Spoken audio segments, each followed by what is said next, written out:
Assalamualaikum warahmatullahi wabarakatuh. Perkenalkan, nama saya Julita Idatul Maslahah, NIM 071911733009, Prodi Antropologi, Fakultas Ilmu Sosial dan Ilmu Politik, Universitas Airlangga. Sebelum saya melanjutkan video pembahasan kali ini, izinkan saya terlebih dahulu menceritakan alasan saya membuat video ini.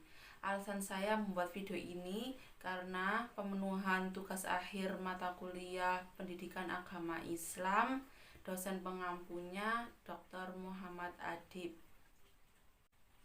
Di dalam video ini saya akan membahas mengenai tema akhlak dan tasawuf di era modern dan globalisasi. Untuk itu saya mengambil judul mengenai implementasi akhlak remaja di media sosial.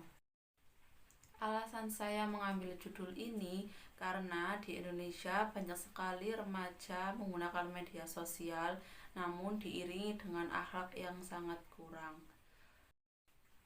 Untuk itu, di sini saya akan membahas bagaimana fungsi keluarga dalam membina akhlak remaja di media sosial.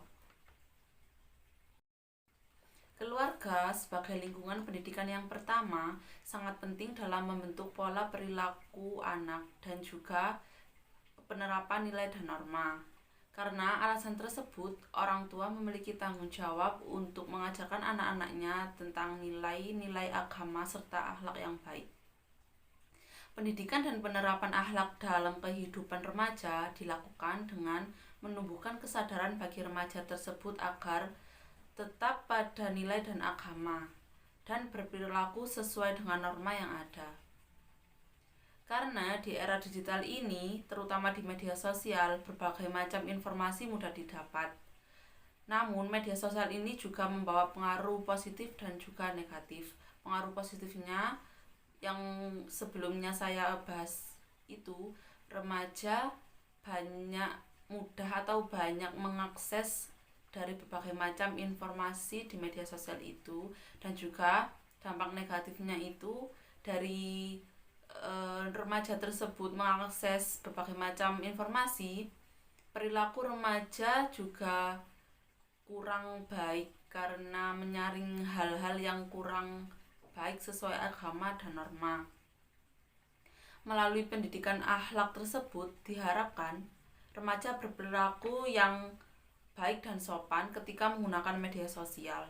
Oleh karena itu, fungsi keluarga di sini sangatlah penting dan harus bekerja sama agar akhlak remaja menjadi lebih baik di era media sosial maupun di lingkungan masyarakat. Untuk itu, dilakukan upaya dalam pembinaan akhlak remaja. Upaya tersebut melalui 3 pendekatan. Yang pertama, pendekatan individu, yang kedua, pendekatan sosial, dan yang terakhir, pendekatan religius.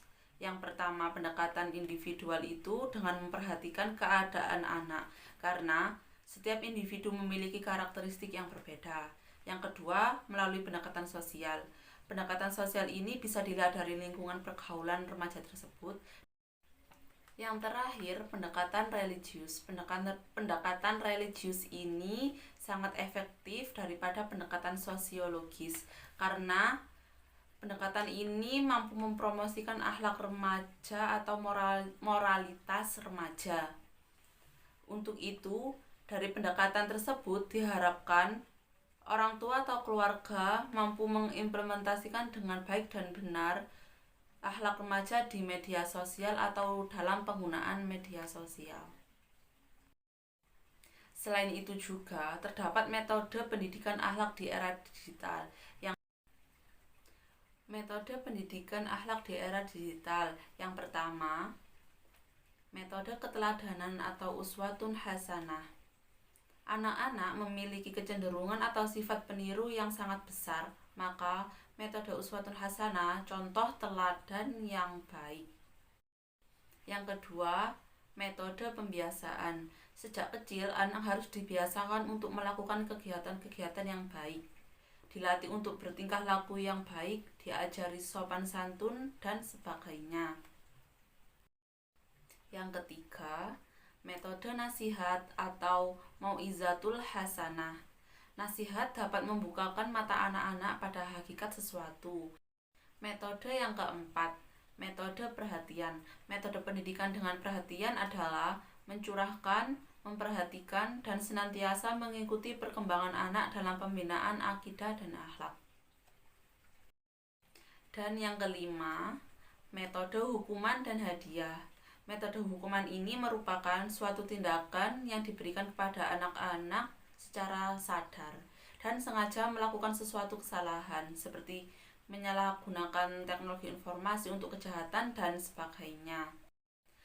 Metode hadiah ini diberikan kepada anak ketika melakukan perbuatan yang baik dengan memberikan acungan jempol atau pujian-pujian kepada anak tersebut. Dan yang terakhir yang keenam. Yang keenam ini metode pengawasan. Metode ini digunakan untuk menjaga agar tidak terjadi hal-hal yang tidak diinginkan. Karena manusia tidaklah sempurna. Jadi kemungkinan besar selalu melakukan kesalahan-kesalahan. Apalagi zaman sekarang anak-anak sudah pandai memainkan gadget. Kalau tidak diawasi oleh orang tua, maka akhlak remaja menjadi kacau.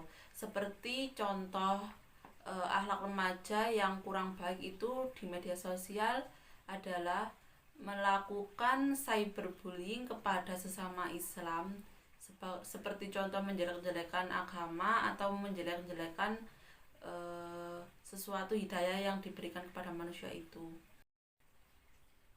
Dari pemaparan yang saya jelaskan di dalam video ini, saya menyimpulkan bahwa pendidikan akhlak anak perlu adanya perhatian khusus bagi orang tua, karena baik dan buruknya perilaku anak bergantung pada pendidikan yang diberikan kepada anak tersebut. Jika anak tersebut dididik dengan akhlak yang baik, pasti anak tersebut menjadi anak yang baik dan sebaliknya. Pada era digital khususnya di media sosial ini, dengan segala dampak yang terjadi menjadikan tantangan pendidikan akhlak lebih kompleks. Sekian dari penjelasan atau pemaparan dalam video ini, kurang lebihnya mohon maaf. Assalamualaikum warahmatullahi wabarakatuh.